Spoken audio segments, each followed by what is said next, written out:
Today also we're going to talk about the influences of other cultures on Midrash and how the rabbis dealt, so not on Midrash, on society, how the rabbis used Midrash in order to counterattack.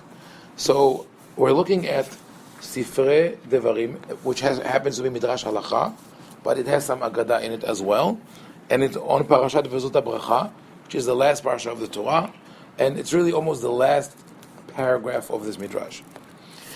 And it's on this pasuk, Velokam Navi Od BeYisrael Ke-Moshe. Sorry, when it says, is that supposed to be Deuteronomy 35:7? Yeah, no. It's the paragraph Sifrei. in Sifrei. It's 357. Okay. I wasn't sure if it was referencing. No. It's after the Midrash. So it says Velo Kam Navi Od BeYisrael Ke-Moshe, which literally means never again has a prophet risen in Israel like Moshe. Right? The grammar of Hebrew is a little different. Right? But mainly it means that there was never again, after Moshe, there was never someone like him. So he's the greatest prophet ever. Do you know anyone who challenges that? There was someone greater than Moshe? Someone except for the Midrash? No. So let's see what the Midrash says. It says this, בישראל לא קם, אבל באומות העולם קם. ואיזה זה? זה בלעם בן בעור. In Israel there was no other prophet, but among other nations there was. Who is it? Balaam, the son of Beor. So what is the foothold in the pasuk that the Midrash is relying on? On which word? Because it's B'Yisrael, right? B'Yisrael lo kam. So you could have said V'lo kam navi od ke-Moshe. Why do you say B'Yisrael among the Israelites? But among the nations there was another prophet, greater than Moshe, or like Moshe. So right now we know that the Bilam is Moshe's equal, right? And that's based on the verse, on the word B'Yisrael, right, among the Israelites. Now, when is this said, by the way, if it's the last paragraph of Devarim?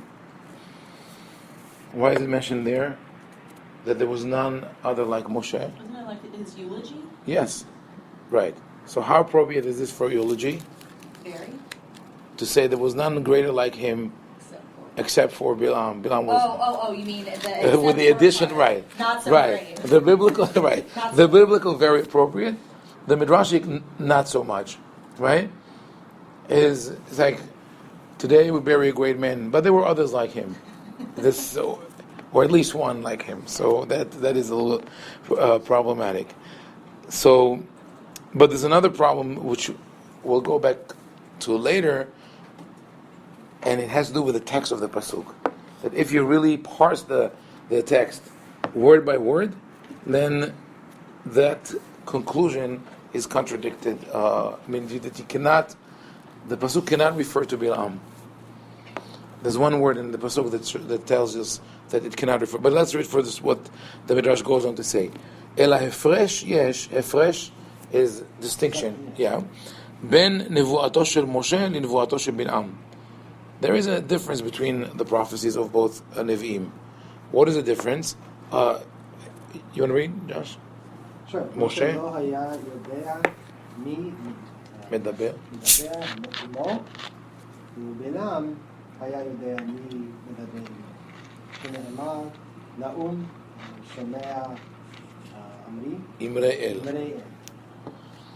Moses would not know who was speaking to him, but Balaam did. As it is written, thus spoke he who hears the words of God. Of course, we have to know that that's probably in the story of Balaam. Yes.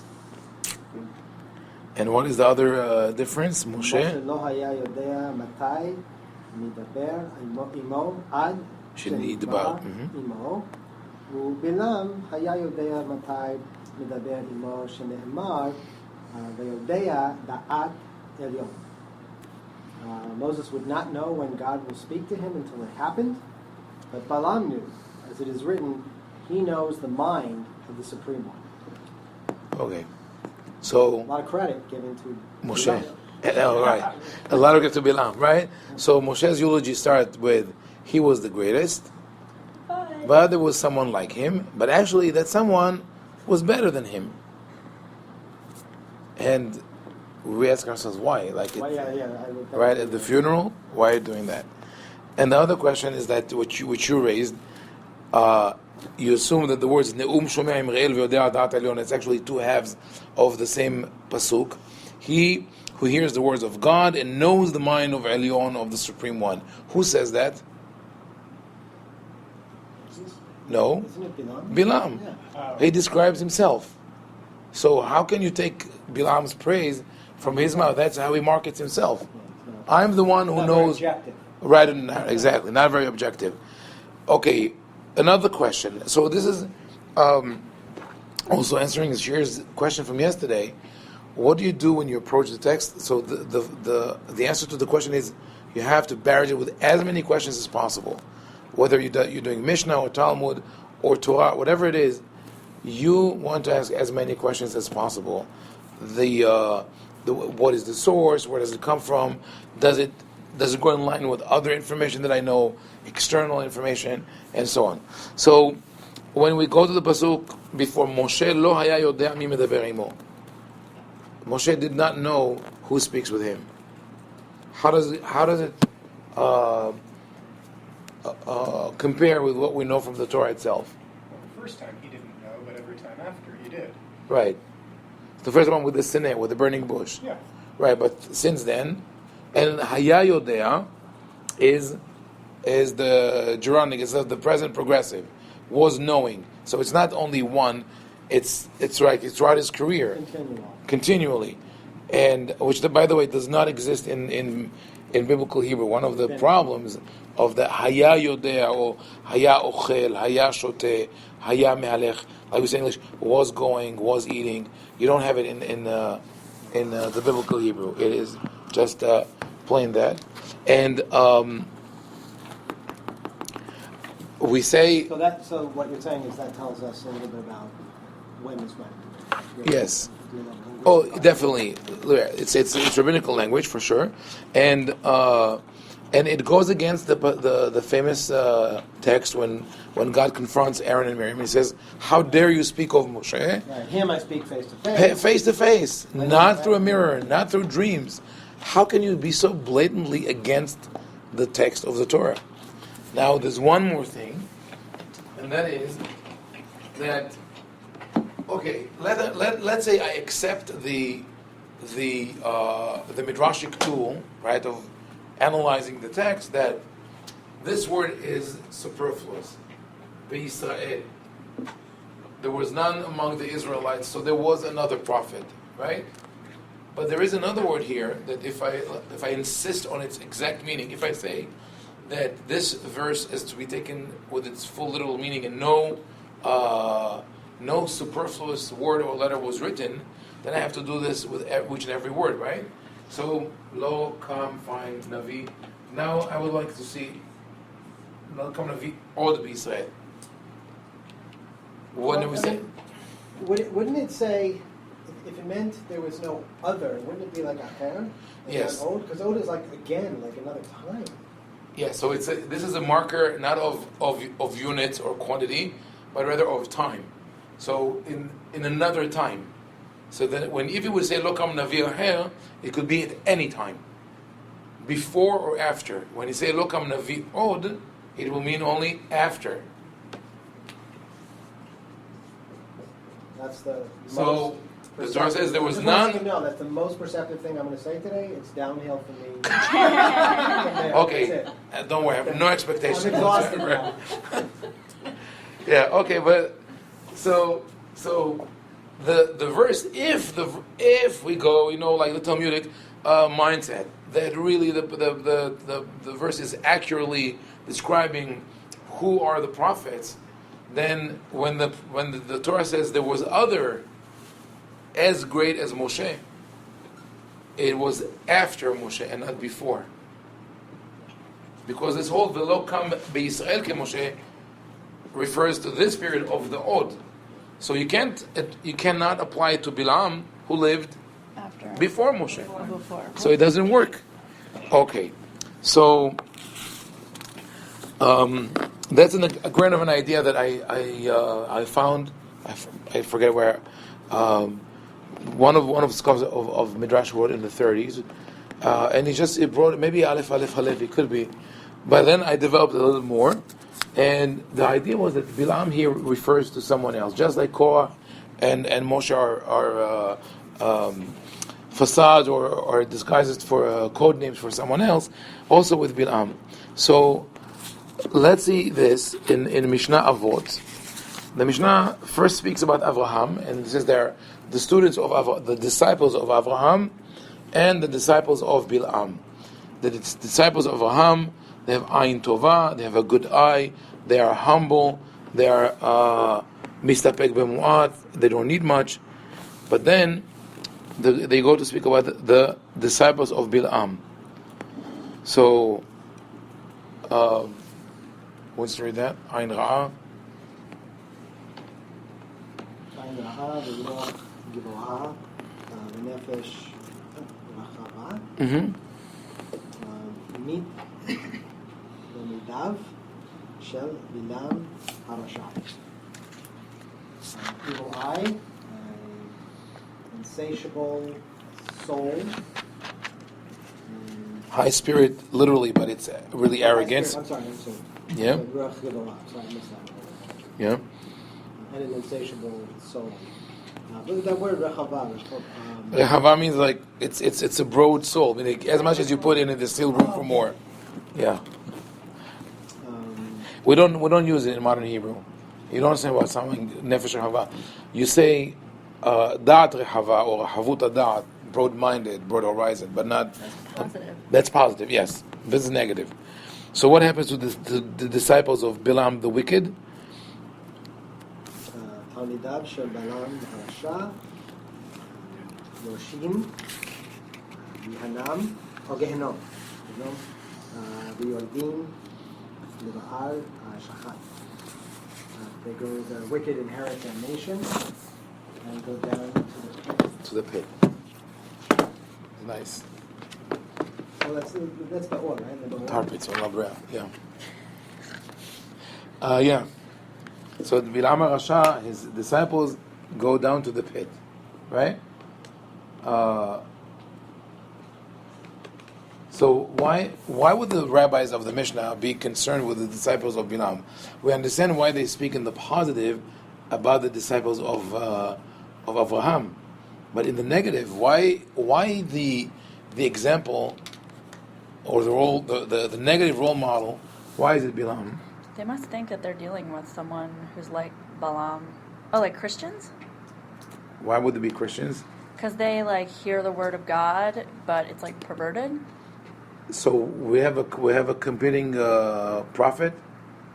Right. Yeah, that was the grain of the idea, right? That was brought up that Bilam was a code name for Jesus, and the disciples of Bilam are the early Christians.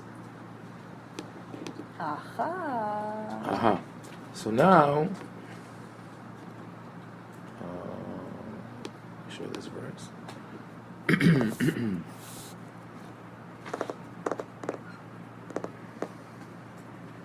Wait.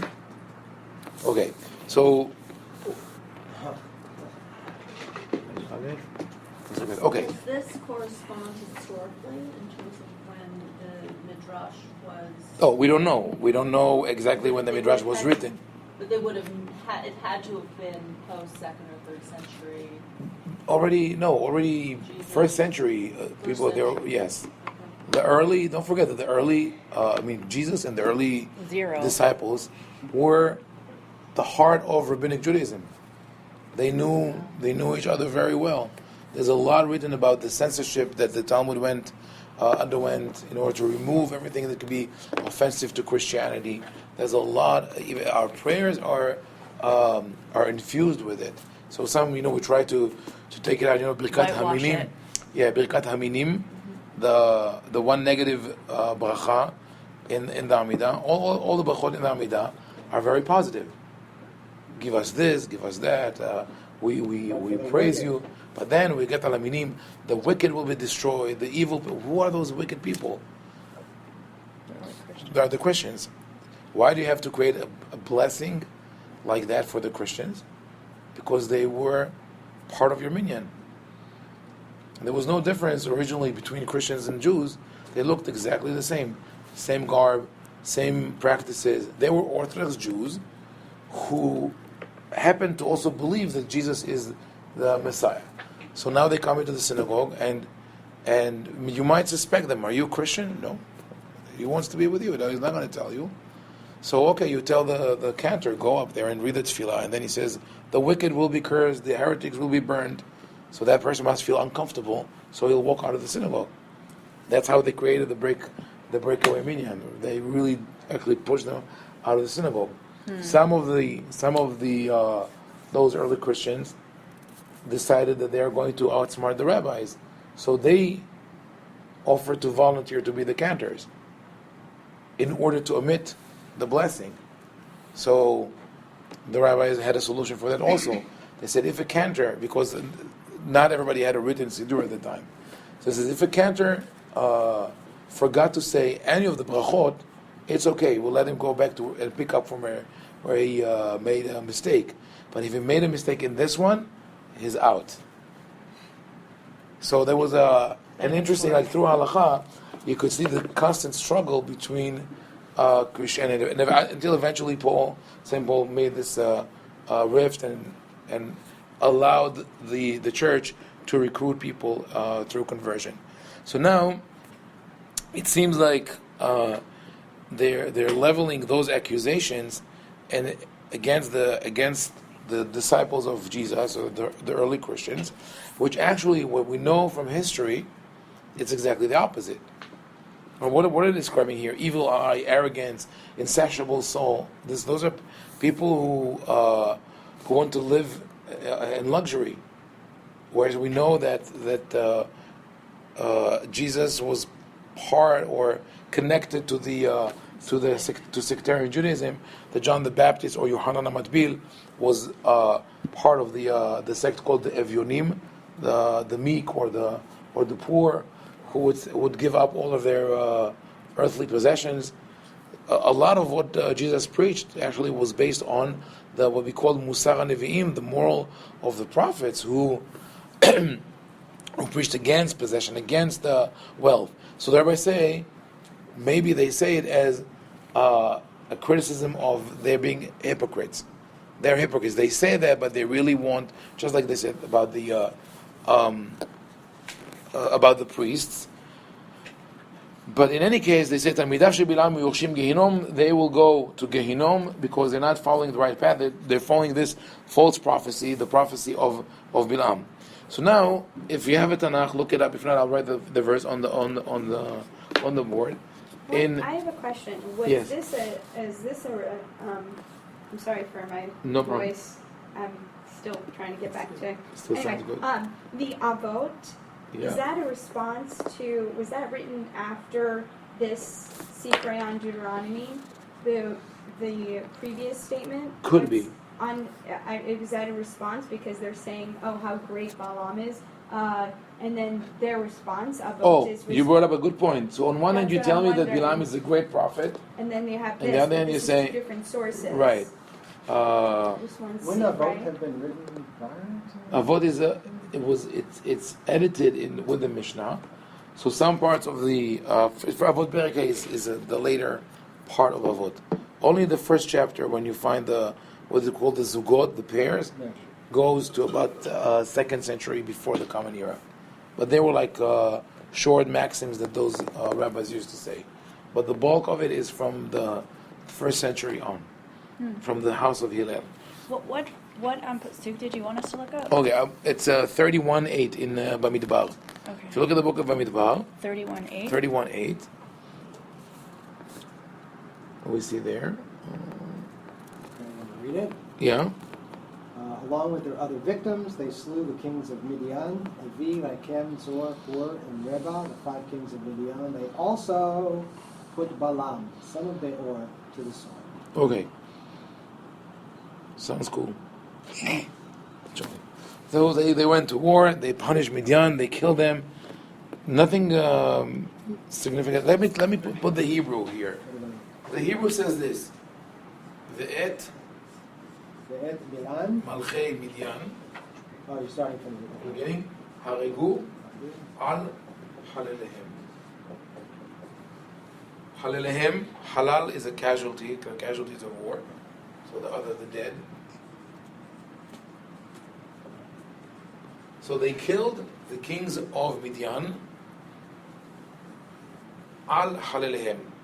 Is halal also the chet lamed lamed that we like to Profane? Profane. Halal, yeah. It comes from hollow. So just like to make something holy, unholy, by taking out the kedusha from it, to take the life out of something, you make it It's Chilul unholy. Hashem, is the Yeah. desecration. Mhm. So the kings of Midian were killed over the dead. Al halalehem. How did is this JPS? Are you reading? Yes. Okay, so how does it translate? Where's the word al over in the translation? Not. It's not. It's not. Why is it not? Because I don't know what to do with Here it. it's along with their other victims. Right. Rabbi uses the word upon their slain.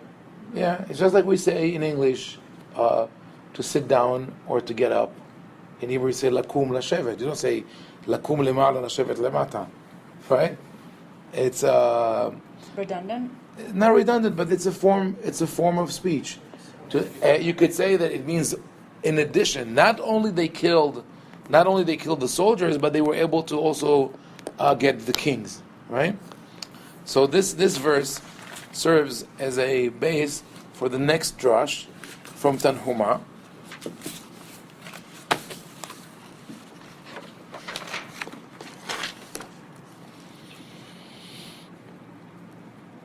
Amar lehem Moshe leYisrael. So in this story, the people go to war and they're afraid that they won't be able to defeat Bilam and the kings. So Moshe tells them, Bilam הרשע עושה לכם כשפים, ובורח ומפריח לחמשת המלכים. Bilam, the wicked, performs wizardry. He floats in the air with the 5 kings. Floats in the air. Yeah. So these are the 5 kings, the numbers. Wingardia Leviosa. You know? Like levitates? Levitates, yeah. What was that? Wingardia Leviosa? This is I don't know what that is. Harry Potter. Didn't read it? Oh, I do know Harry Potter. Okay. I just didn't. There Do was you a have movie. memorized all the spells? I did. I had to watch it with my kids, and read it with my kids. So, yeah. So basically, yeah, the levitate. There was a quick translation. 15 years ago. Yeah. So they levitate in the air. And where did they take it from? They took it from this pasuk. Why? Because they killed them over the dead. I mean, they already took out all the soldiers, but they're hovering in the air. Bilam and the 5 kings. So how are you going to bring them down? We don't have anti-aircraft missiles. So they say Harulo et hatzitz shmo shel hakadosh baruch That hu. makes no sense though, because it says Balaam the wicked performs wizardry, and they're referring to the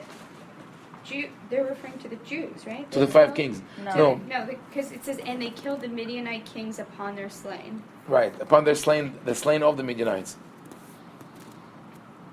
Okay, who are they? So the word upon, the way it's translated here, is they fell from the sky upon the Yeah, but how do you know where is the subject? I know, I see all, but what's the oh, subject? so you have to go to the previous pasuk, and actually, all the way up to verse 5, the 12,000 soldiers went to war. They besieged Midian. They killed all the males, and then they killed the kings of Midian over the slain. Right. So, but how are they? I just don't see any connection because they're talking about the Midianite people as a whole. They're not talking about Balaam and the 5 kings. No, there is on verse 8. The kings of Midian were killed upon the slain. They're the subject, the kings of Midian. Right, upon their slain doesn't mean. I bet it does. I don't see. It doesn't say What? with their slain. Not with, upon their slain. Yeah. They were killed over. Yes. Over their slain. Yes. Yes. Meaning there were several rounds of war. First they killed the the infantry, the soldiers, and then they got the commanders, the kings. So because they used all. Because they're they was assuming- all, we say that they were levitate. Why do we give such powers now to Bilam? So now we say How did the they get to that though? right. How do they All- get? All usually means over, but it doesn't Yes. necessarily means flying over. Yeah, There's and it some would definitely reason have they did understood this. metaphorically as, or symbolically, they are over because they're over the top. They are the top commanders. So, Do we not have stories of Jesus walking on water? That's what I was thinking of. yeah, of course. That's exactly what I was thinking of. Yeah, it's a famous story. Jesus was a sailor when he walked up on the water. You know this? You don't know? That's the Midrash of Leonard Cohen. You have to listen to him. Do you know that? You know that? Yeah, okay. Leonard Cohen is a great modern Midrash. Definitely has other, Who by Fire. This is referring to? Yes. Okay. My theory, I think that's what it refers to, because that shows us that the rabbis had to deal with people falling for Christianity. They say, here's a charismatic leader. And now by the way, in the all the stories about miracles that he performed came later on.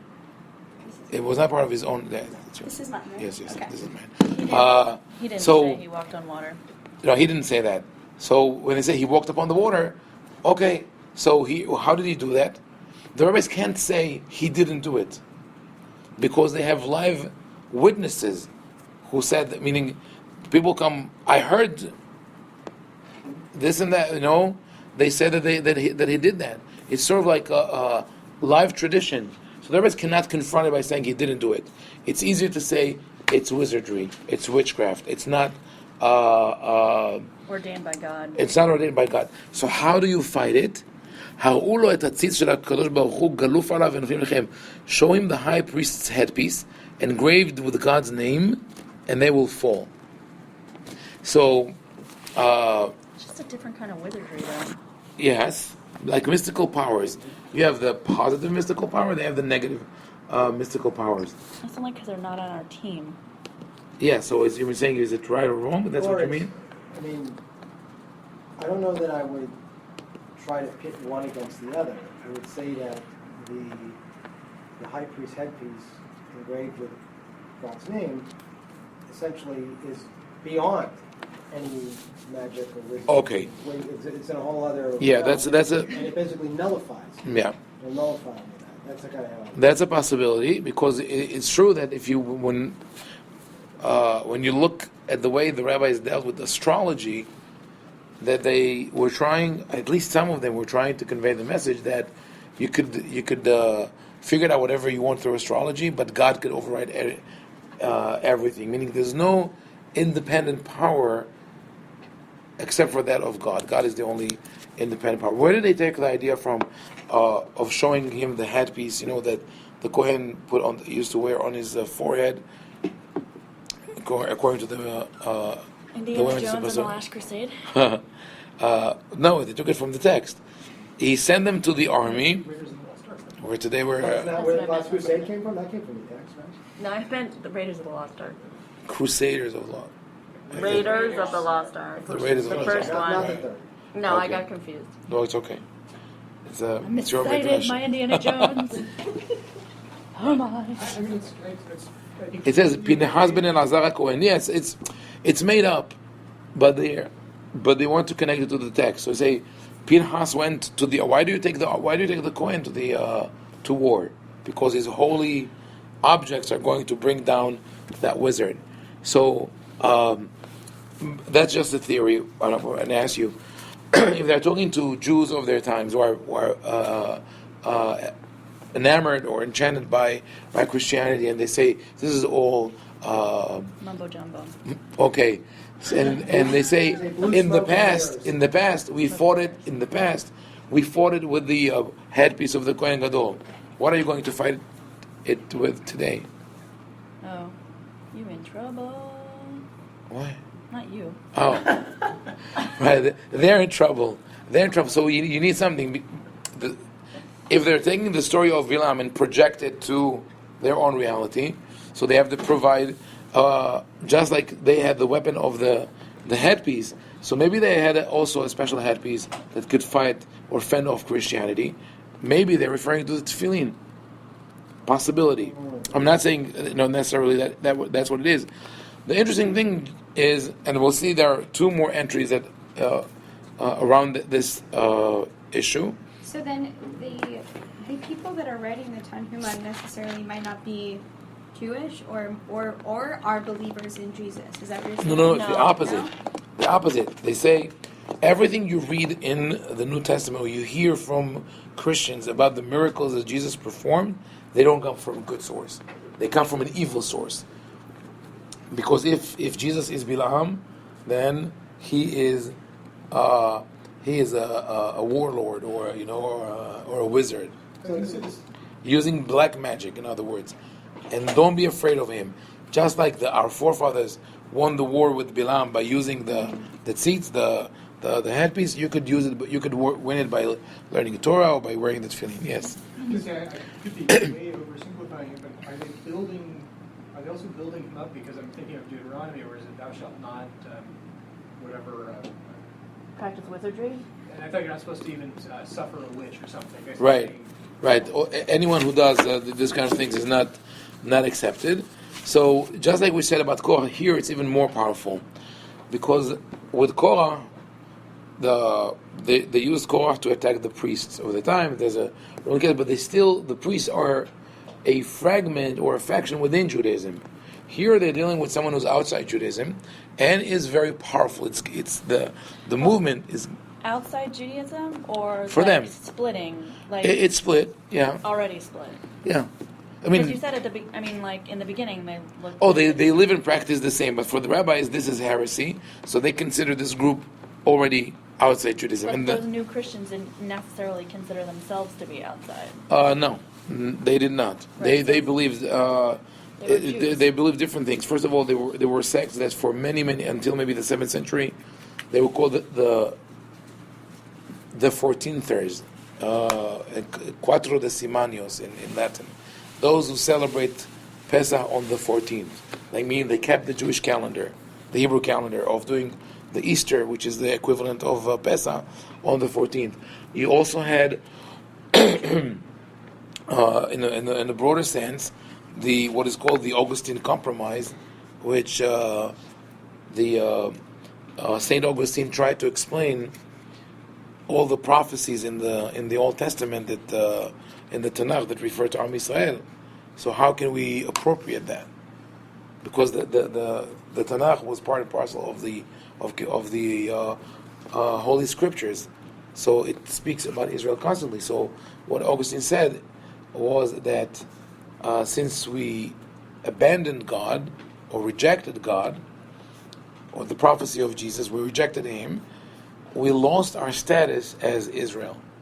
From now on, we became carnal Israel, meaning Israel in the flesh, whereas the Christian are Verus Israel, the true Israel.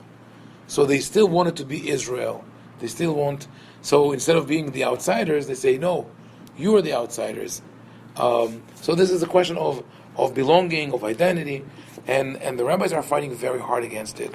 So what they do is, they can't say Christianity is nonsense, because already at the time of Jesus, he had many followers. That's the reason that the Romans insisted on crucifying him.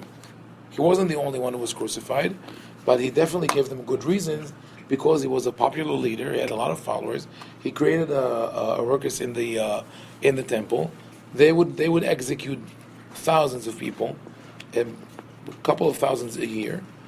So it didn't really bother them to kill one more, and he was a good candidate for them. He was dangerous. So you can't Jews tell. never were big enough, or did they ever get crucified?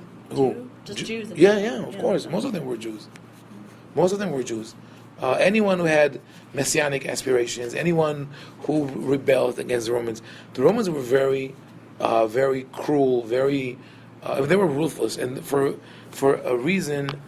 Okay, there's a historical reason we have to maybe just touch on briefly, and that's why the rabbis. Maybe we'll talk about it later when we talk about how the rabbis described the story of Masada.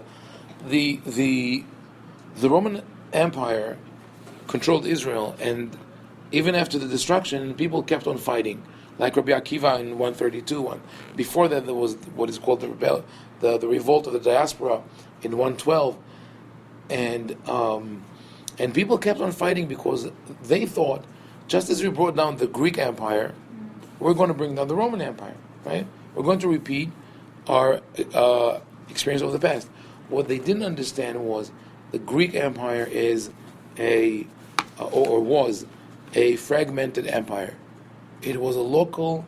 There was the Macedonian Greeks, the Egyptian Greeks, and the Syrian Greeks, and we dealt with the Syrian Greeks. So it was a local government, and the war was not really completely won.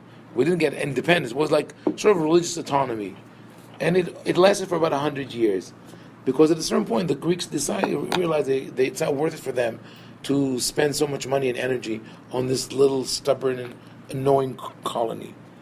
With the Romans, it was a different story, because the Romans had a global reaching empire, right? And they had a system which they called Pax Romana, the Roman peace, that everybody's in the fold in this great European Union, we'll call it, right? But what they could not afford a Brexit. Okay, if we take analogies from today, because what happened this is actually a great example, because what happened right now that Britain voted to leave the Union, you have other countries in Europe, and they have sub-countries, sub-regions, like now the Catalans and the Basques, that we want independence. So the Romans, the moment one colony gets independence, the whole system falls apart. And they were concerned not about the Pax Romana, but about something the historians called Tax Romana, the Roman tax, because they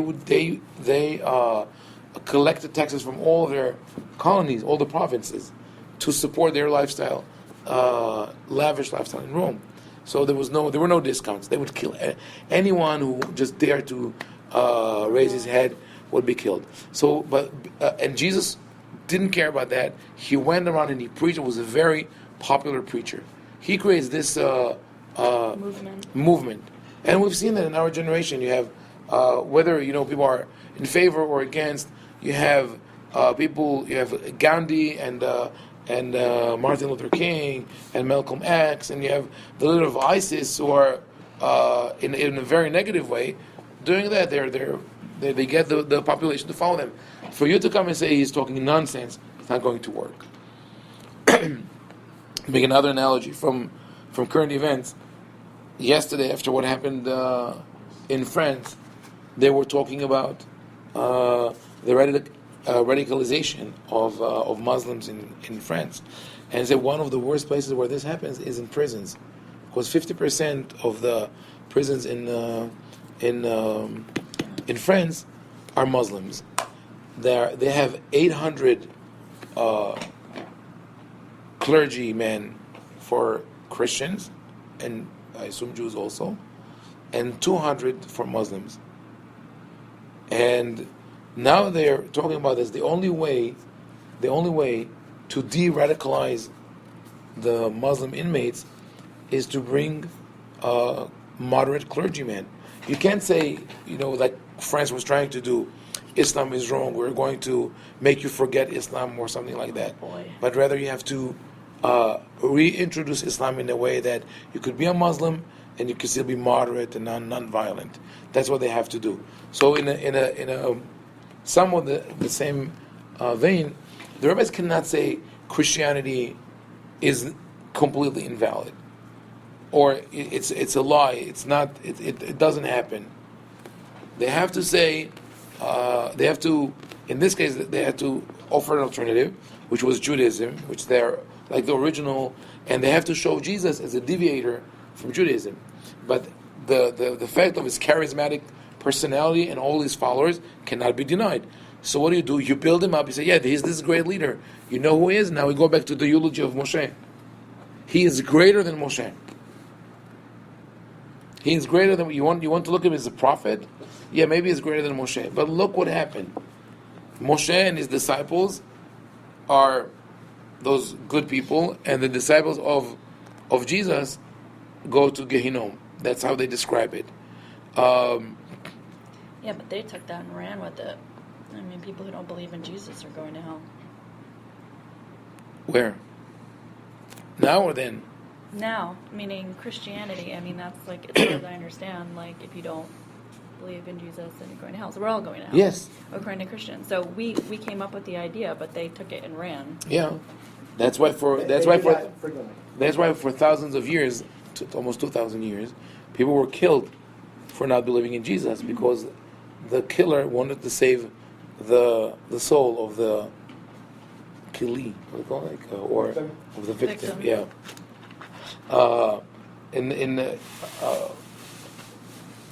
Jacques Barzan is a historian of European civilization, and there's a book called "From Dawn to Decadence: The Last 500 Years of European History." He speaks about that.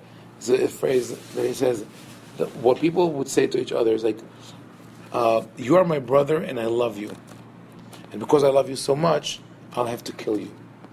Meaning, because if you don't believe in Jesus, you're going to go to hell, and I cannot accept that. Because I need to save your soul, I'm going to kill you. So this is what if really you're killed in the name of God, then you get to go to heaven? If it's killed, then he'll go to heaven. If some people believe in that if you don't accept it, but you're killed by a Christian, yeah, it will happen. Yeah, okay, I never heard that particular caveat. Yeah. The Crusades were not just against the Jews; it was against the Cathars and the Albigenese and the Huguenots, and then the Native Americans, and all in the name of God. So, okay, so there was a serious tension there between the religions. This goes to show just that you don't work in a vacuum. If you know, when I hear rabbis complain today, the youth, the young generation, or the assault of the technology or civilization, or whatever it is, entertainment, has always been the same. And rabbis always had to deal with these issues, and they had to find ways to make it sensible to others. In this case, you could call it a virulent attack. They really pull out the gloves at a certain point. They start nicely, they build up Bilam, but so the next one is really harsh. Have you ever done any of this text in an inter-religious context? I mean, this would be hard to talk about with modern Christians. Yeah, that I would not. I don't think I will do that. On the other hand, if you pretty offensive. Yeah, but at the same time, you could ask history. You could pull out some texts from the Christian. That's a lot easier. Yeah, which are there's a book called Christian Anti-Semitism. Mm-hmm. Yeah, there's a lot of text there. The Jews were demonized. I mean, at least we remain mostly in the realm of the verbal. But that's because we're smaller. No, not true. I don't think so. I know that people say that. I think that there's an internal mechanism, like a sort of fail-safe mechanism in the Torah, and that is the emphasis on the image of God, or the value of human life, of Avtacha Kamocha, that didn't let us go there to fanaticism. Because here you're going to in the state of Israel, with all the criticism that is leveled against Israel and what is happening with the Palestinians, right? Imagine what I was in Israel in the summer 2 years ago with my kids, and the middle of the summer the attack started, right? Rockets falling all over Israel. My kids, were panicking, and I said, "No, we're finishing the trip and we'll go." So 2 weeks into the war, we went to Ben Gurion. We're on the airplane, and as we're on the airplane, they say, "Please on board the car, all passengers, please step out." So we say, "Okay, something with the plane. Should we take our belongings?" No, just go out. They were not panicking. So basically, the sirens were outside. The Ben Gurion airport was attacked, right? Mm-hmm. So we all go out of and people were calm relatively, just because you felt like you're in the airport, and also you go out and you see the pilots that served in the Israeli army, and they give you this air of confidence. And the attack was over, we went back and they took off. It was the only plane that took off. That then they delayed all other flights. Now I want to ask you, what would have happened if the United States was attacked in the same manner by Mexico before the wall, right? Imagine that Mexico says, New Mexico is ours, and it starts shelling the United States. You think that Americans, yes, that the retaliation would be swift and harsh, brutal. I'll tell you also that the Israelis offered the Americans a certain weapons that are very accurate and could target only the bad guys without destroying the building or people around it. The Americans said, we don't need that. We take out the whole building. So Israel is why I'm saying all that. Israel was capable of using much more brutal force, like Assad is doing against his own people. And I think that part of the reason that we don't do that, not because we're smaller, because the values of Torah are deeply rooted inside us. That's what I believe. I mean, people don't have to accept it, but I read Karen Armstrong, one of her books about, I forgot, she wrote many books about that, and she showed how Judaism was also a fanatic religion, because in the time of Yoshua, they killed everyone. I said, we did have a short period in our history when we carried out some attacks like that, but it was not repeated again, and we reestablished ourselves in a state.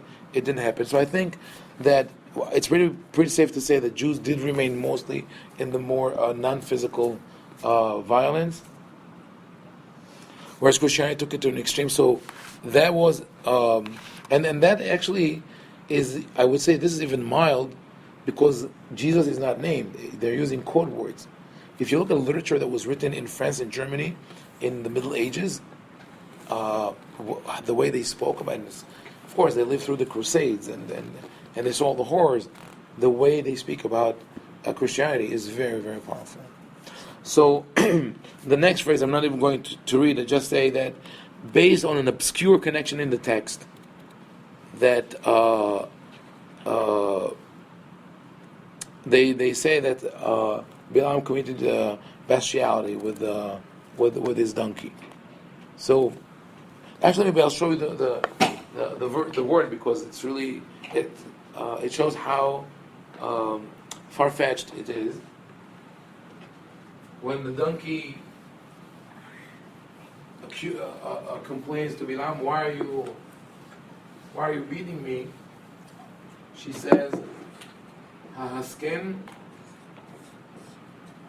iskanti la'asot lecha." Have I ever done anything like that before?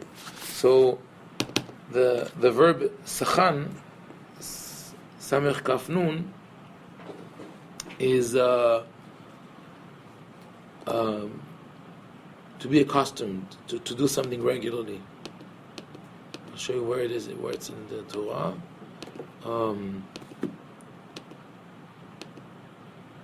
Let's give this parasha.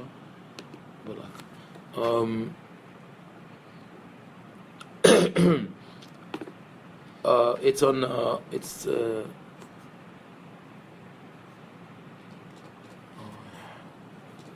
Parashat Balak, of course. I'm just looking because I'm not using Tanakh.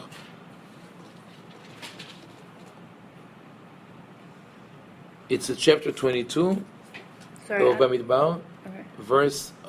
22:30. Yeah. ותאמר אתון לבלעם, הלא אנוכי אתונך, ההסכן הסכנתי לעשות לך כה, ויאמר לו. Now it's a question. ההסכן הסכנתי, did I ever do that? So the rabbis took those two words, ההסכן הסכנתי, and they look at the word 30, thanks.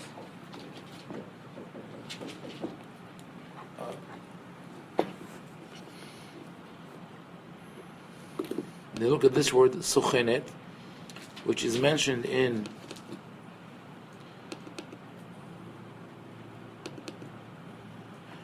Melachim Aleph,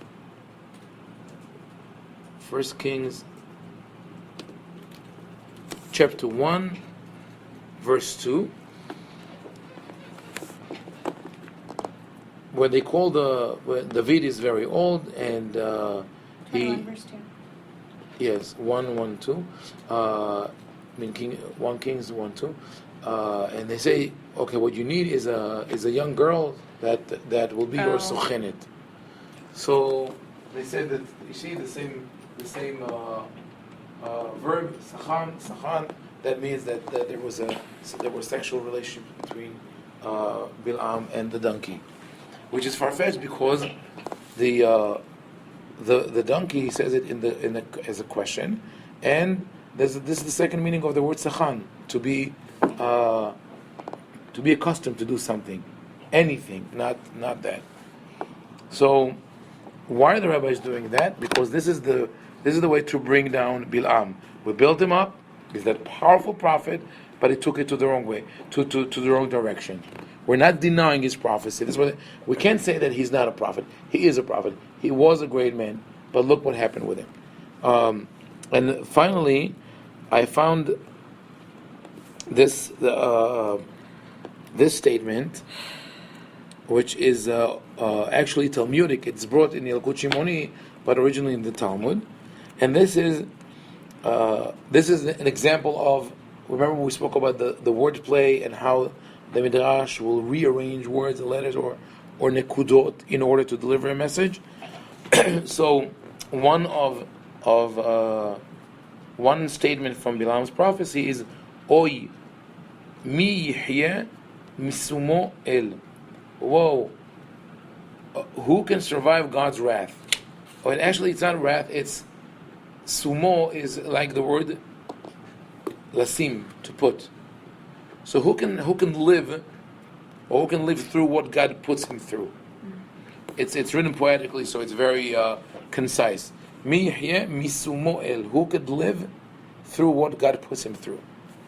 Amar Resh Lakish. Resh Lakish is an Amora, meaning a Talmudic scholar from between the first and second generation, so he's 3rd century. And look how he reads this. Oy lemi shemehayeh atzmo b'shem el. Woe to he who revives himself by the name of God, or with the name of God. So we see the wordplay of the Midrash. Oy. It's amazing that this ancient Hebrew word is still, I know, right? right? Boy. Oy. Mi. Yeah. Misumo. El.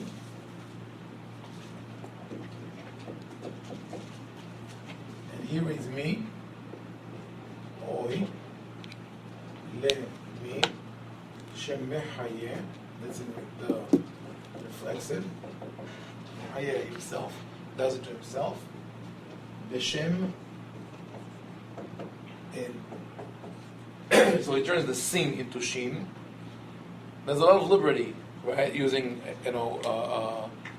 interpreting the pasuk. Sorry, where's the first one from? The first one comes from Parashat Balak. It's on 1 second.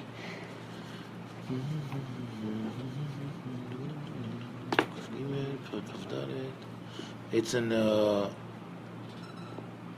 chapter 24, verse 23 of the Midbar.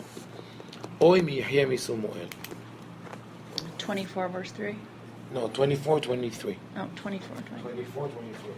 So you see the beauty of how it works. You know it's not there, but when like we said in the beginning, the drasha works with all the words. If you manage to fit all the words into your drash, it works, not a problem.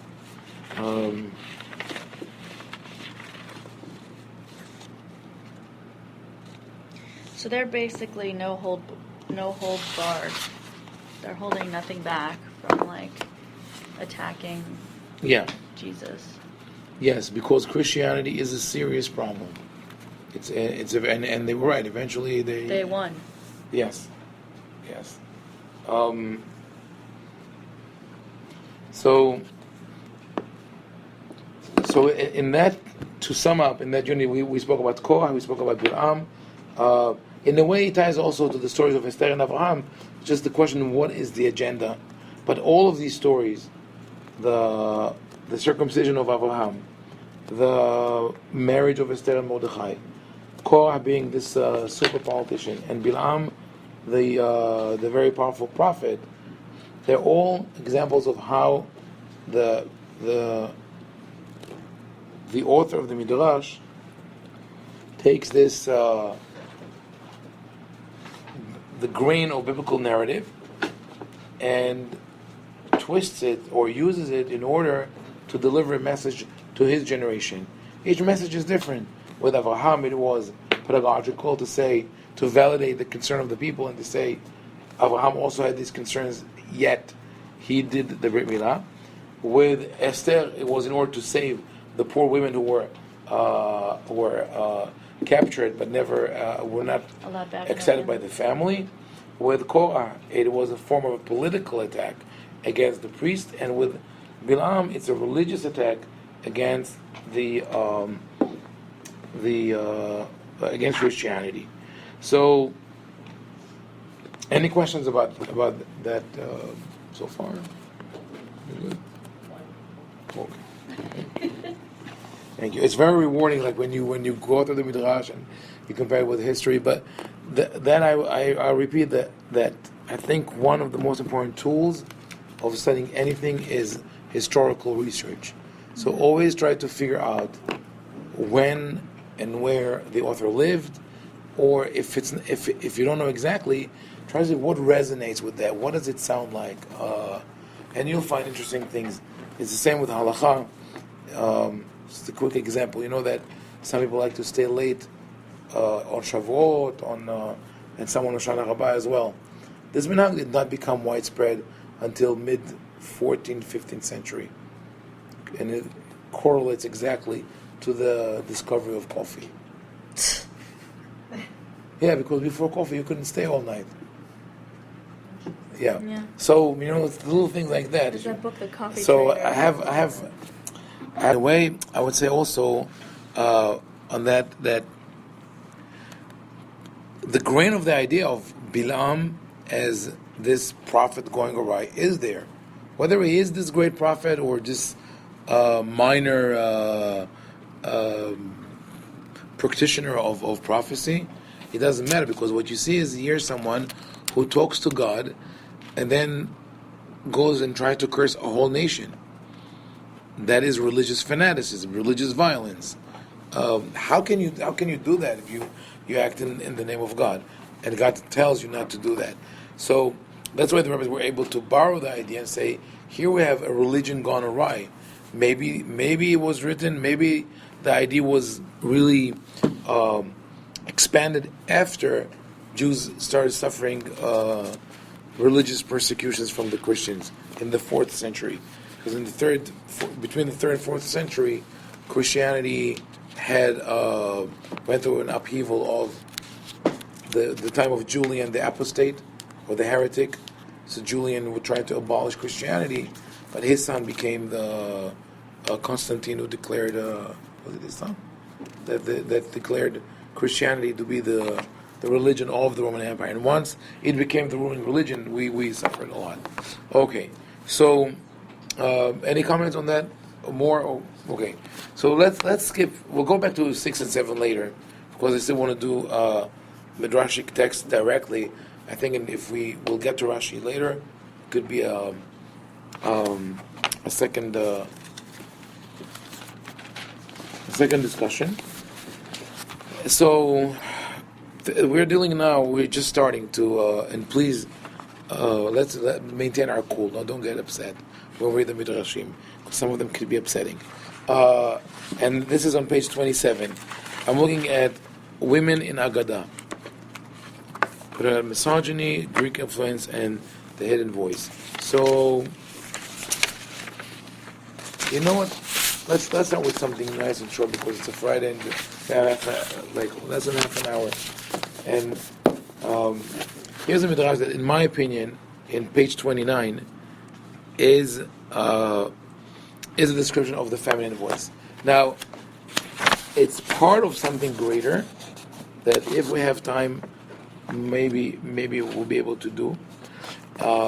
And meaning, when I say that this is the feminine voice, it's not in a vacuum. I looked at the greater context of this Midrash, and actually the full context is that this is after the destruction of the temple, and God summons the forefathers to come and deliver to be the defense attorneys for the Jews. Maybe you can save them. And they all come and talk to God, and nothing. God just ignores them.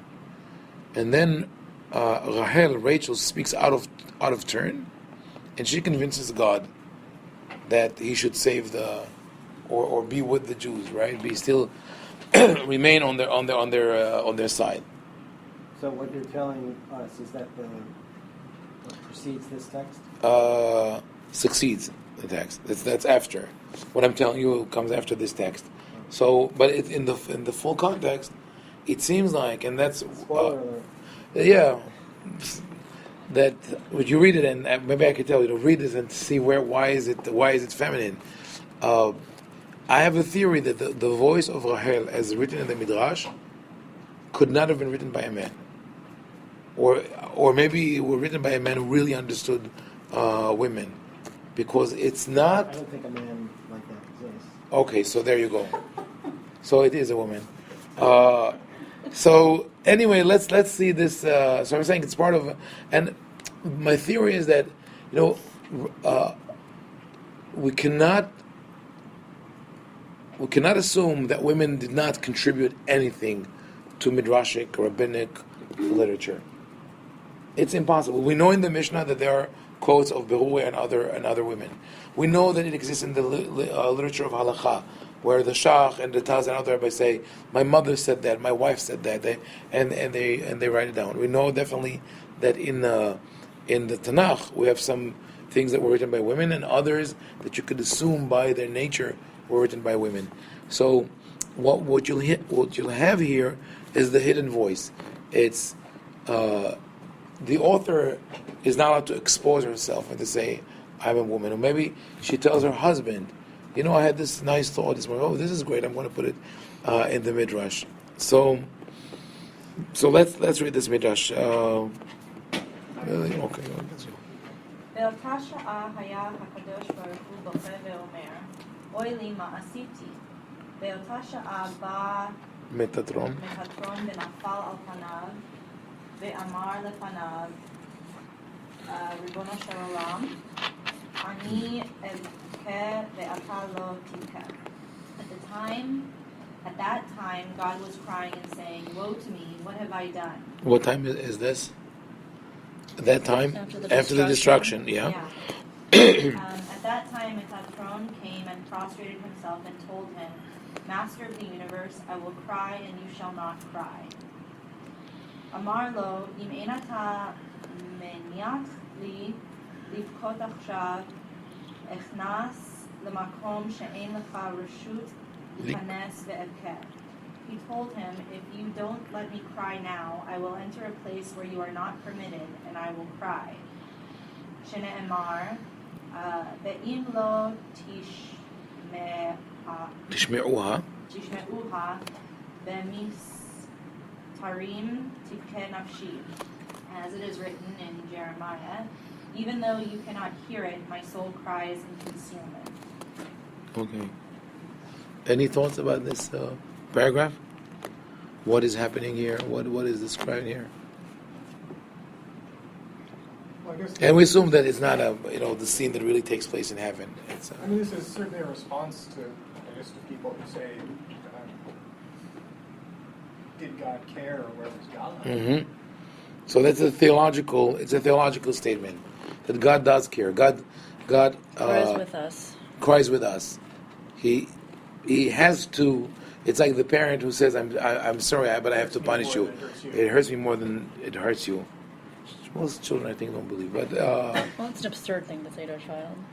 yes, But God is crying with us, right? That we understand, that I accept, that is definitely part of it, to say that, and it's really a concept that has been elaborated on in the Talmudic literature. There's a famous story in Tractate Brachot about the rabbi who prayed in a among the ruins, and they asked him, you're not supposed to pray there. What did you hear? I heard the echo saying, I just feel like it says, woe to me that I destroyed my temple and I don't have my children praying anymore. Woe to the children who were expelled from their father's table. So that the rabbis felt like that, and they delivered the message to the people. Don't think that God abandoned you. He's suffering as well.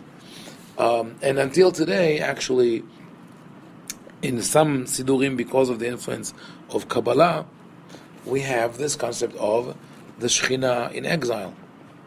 To say that the Shekhinah is in exile is to say that God suffers with us. And it's interesting to note that the Shekhinah is in the feminine.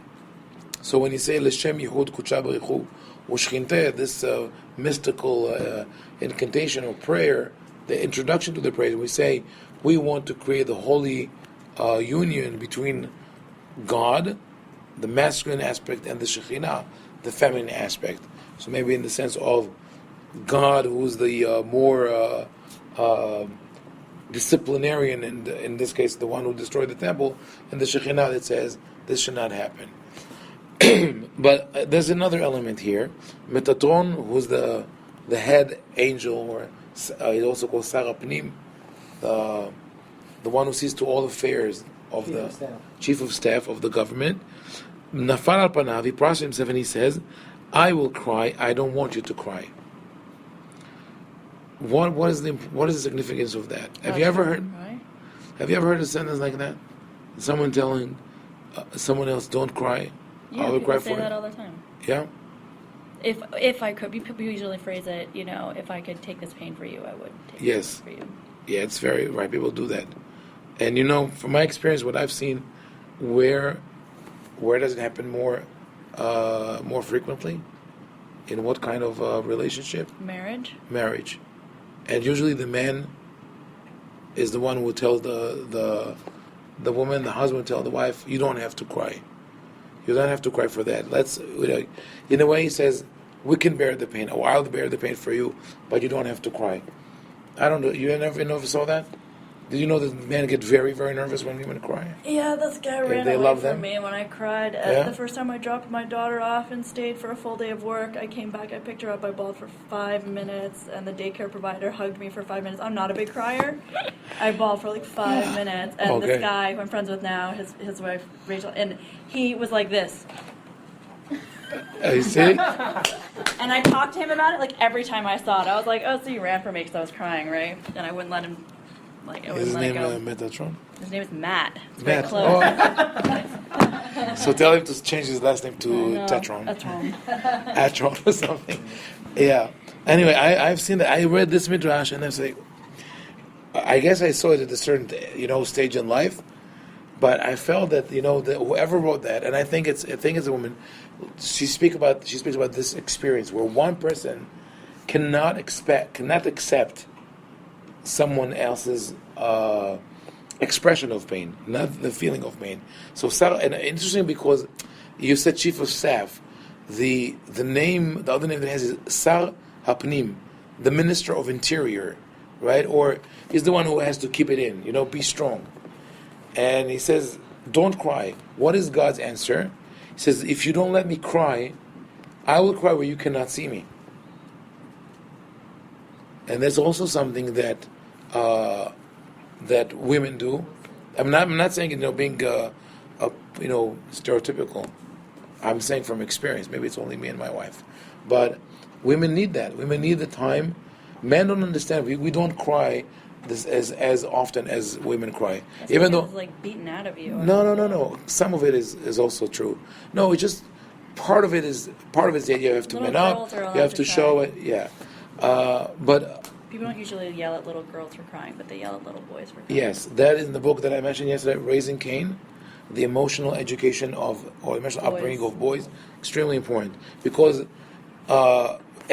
every woman deals with the boys, either it's her own boys or her husband or her father. She'll be having a certain interaction with the man, either marital or parental or as a. It's so funny that you say It's that, true. because growing up, we're told, don't cry, don't express yourself, don't Yes. express your emotions. Yes. And then we get married, and my wife's like, why don't you ever express yourself? And I have to tell people when But you don't say that to your Now boys. she's raising her Yeah, I was son. gonna say what she said. But she wouldn't say to your sons, "Don't cry." No, she wouldn't say that. No, because generations have changed. Generations are different. Yeah, so psychologists recorded. They follow like conversations so you hear parents with their children, and little children ask questions about the birds and then the sun and this and that, and the parents answer. They have patience and they answer every question. Then they come to the park. Why is this kid crying? Right? So here's the difference. If it's a girl, the parent would say, maybe she fell, maybe she didn't get what she wants, but I think it will be okay. If it's a boy, it doesn't matter, let's go. Yeah, or who knows, or something They like don't that. do that now. They used to do that. Still, men feel like it's not. And think about it. The process of avelut in Judaism, and I say when I feature, I want people to feel that, because I feel it's a little cruel to come and do the kriya, or the practice of handing over the shovel. It seems very cruel for the rabbi or the officiant to do that. But I explain to people, this is the way that halacha or practice facilitates crying for you. You want to keep it bottled in. You want to be strong. This is not a time to be strong. Sometimes you have to let it out. Otherwise, it stays inside. Like it says here, I will go where you cannot go. So either there's a phenomenon of women waiting for the husband to go to work, or waiting to be alone, and then they cry, or it's really like the pasuk says, "But mistarim tivke nafshi," it goes inside, it stays there. So I saw this midrash and say, this is interesting. It starts with the Hurban, but really it goes deep into everyday experience, right? And this is psychology. It's not a coincidence that great psychologists and psychiatrists sprang out of Jewish literature. You could say, that between Nahman of Breslov and then Freud, yeah, and then you have Shayagro in the middle. Yes, you have the full full spectrum. So I don't know. I don't. So is Midrash right? I said it's my interpretation. You don't have to accept it. I think that there are sensitive men who could have written this. Could be. But if there were, I would say it differently. I would say, yeah, Josh does it. Wow, I like it so much that you're you defend mankind and you defend womankind. I'm just telling It's quite, it's what's remarkable here is even if it was, in defense of men, that even if it's a feminine voice, Yes. still, in order for this to have been entered into the literature, the gate is kept by a man. Yes. So there had to have been Some a man sensitive who yes, identified with it. or body of men Yes. that responded empathically to this. Yes. Said, yes, That's a good this point. is true to our experience, Right. and deserves then to be part of our written tradition, or Yeah. our written oral tradition. And since you presented it within a visual way, think of the theater, like in Japanese theater, where women were played by men with masks, because the woman cannot be exposed. Even Well, the today. Shakespearean theater was like that as well. Okay, so Men played Yeah. women. And- and modern Israeli religious theater is like that also. There was a. But how do they get around the whole you can't dress in women's garb? It's a good question. I don't know. No. They're not. What the modern Israeli theater does is not that. It's something else. It's the question was brought to one of the rabbis who's considered a modern, modern Orthodox, and he answered that men are not allowed to watch plays where women play certain roles. It's not because they're sexually loaded or anything like that. He just said that it's inappropriate because something is exposed, the soul is exposed, the emotions are exposed, and it's too much.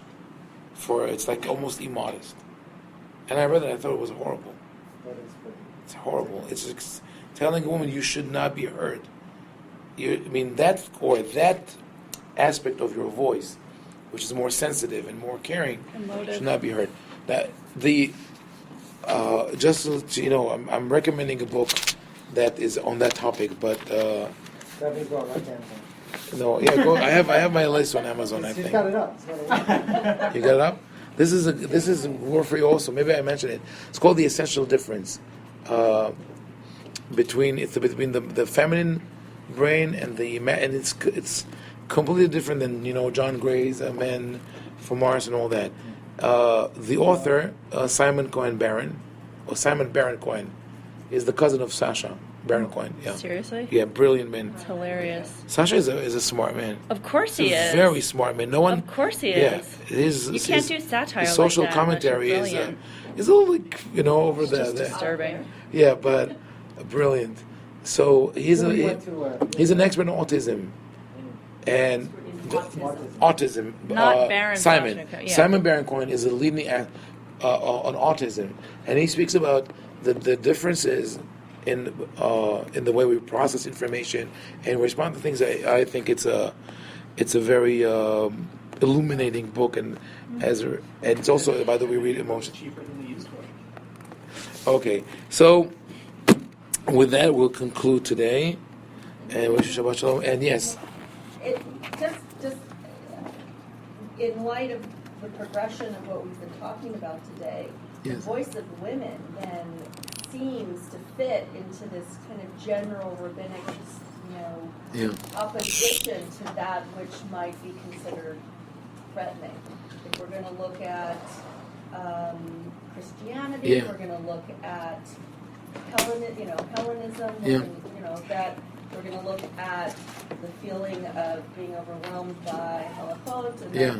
So So what is the threat here? so the more feminine, like what you were Mhm. discussing, even today in Israel, that there's that feminine Yeah, emotional expression that is for, like what Josh said, kind of, jokingly. Yes. But, there is like kind of this impasse sometimes between how men and women yes, experience the world and how we communicate. Mhm. So if you're looking This at is a the- group of men who have an invested interest in kind of maintaining a certain status in the community, and there's this whole other part of the Right. population that, they don't understand, and is therefore, Like, sort of a they're threat. responding with fear.